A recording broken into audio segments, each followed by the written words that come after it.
যে অন্ত এর পক্ষ থেকে সকলকে জানাই ঈদের শুভেচ্ছা। ঈদ মোবারক।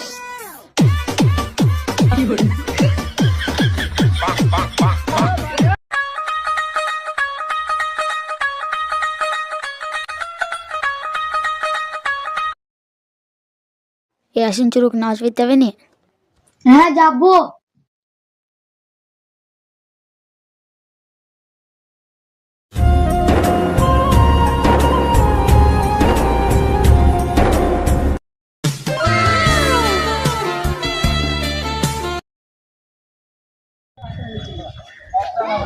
তোরা সব কোথায় আছিস? নামাজ পড়তে যাবো। চিনি তোদের বড় ভাই চলে এসছে। চ, এখন আর নামাজ পড়তে হবে না, চ মেয়ে দিকে আসি, রমজান মাস তো শেষ। क्या माल है यार।